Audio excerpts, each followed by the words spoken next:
Ah, les vacances d'été, mais quelle magnifique période, hein. D'habitude, tu pars en voyage, tu vas visiter un autre pays, peut-être te dégourdir les jambes. Mais mon voyage qui était censé être ce dimanche est annulé.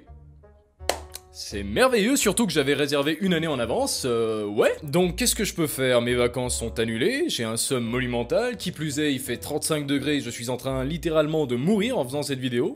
Pourquoi pas refaire une vidéo sur la peinture? Et oui, parce que même si on foire, ben là, étant donné que je baigne dans le somme total, eh bien ça ne fera pas grand-chose finalement. Bref, mettons-nous au travail. La dernière fois, on avait réalisé une peinture qui était censée représenter un trou noir, et cette vidéo, je l'avais trouvée sur la chaîne de Tictus Color Art. C'est une chaîne vraiment super, hein. Tu peux trouver de tout, et surtout plein de techniques pour la couler, hein. C'est la technique qu'on va utiliser d'ailleurs aujourd'hui. Sauf que cette fois-ci, comparé à la dernière fois, en termes de matériel, il n'y a pas grand-chose qui va changer, à part, ben, une boîte à œufs. Voilà. Alors on va mettre nos couleurs dedans, et normalement, quand on va faire la coulée, ça devrait donner un truc plutôt pas mal. En tout cas, mieux que la dernière fois, et disons que j'ai appris de mes erreurs. Donc cette fois-ci, aucun risque. Donc récapitulons un petit peu le matos. Ben déjà, il vous faut une toile, hein, un petit peu le b.a.-ba, un pinceau qui va nous servir à étaler la première couche de noir. Par après, il nous faut de la couleur. Là, j'ai du jaune, du bleu, du rouge, du rose et du pâle. Ah non, excusez-moi, c'est pas du pâle, c'est du titane écru. Et pour le reste, il nous faut juste du noir et du médium de lissage. J'en avais déjà parlé dans la première vidéo, ça nous avait fait un petit peu galérer, on va dire. Donc, première amélioration par rapport à la dernière fois, il nous faudra mettre moins d'eau, hein, parce que sinon ça va foutre la merde, et c'est pas le but. Pour être plus précis, si on utilise 80 grammes de peinture, tu vas mettre genre 40 grammes d'eau, c'est tout. Pas plus, parce que sinon ça va être trop liquide et ça ne tiendra pas sur la toile. Maintenant, il va nous falloir faire le poste de travail, et on aura besoin donc de carton. Pas n'importe quel carton, hein, le carton qu'utilisent tous les peintres pour faire la peinture sur les murs, et ça tu trouves dans tous les magasins de bricolage. Vous le posez par terre, vous mettez du scotch,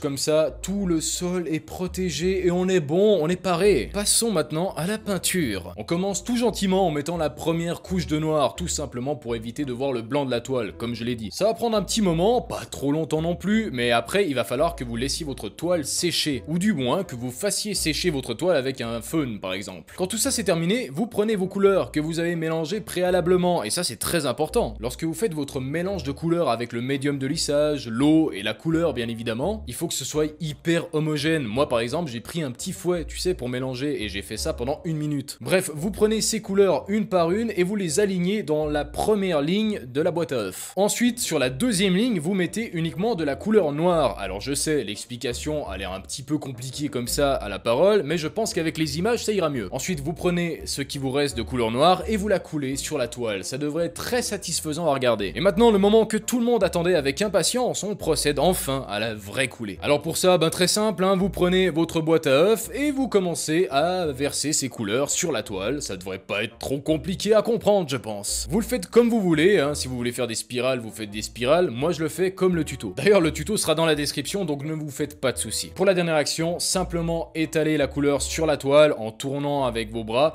et bah c'est fini. Et vous devriez obtenir un résultat comme ça. En tout cas, si vous suivez la vidéo que j'ai fait. C'est clair que si vous suivez le tuto, peut-être ce sera clairement mieux. Mais bon, pour finir, on va simplement laisser reposer cette peinture pendant plus de 24 heures, voire même un peu plus, pour que ça soit bien sec. Et voilà, vous avez une peinture totalement abstraite qui ne vous a coûté que dalle, à part la peinture et le matériel.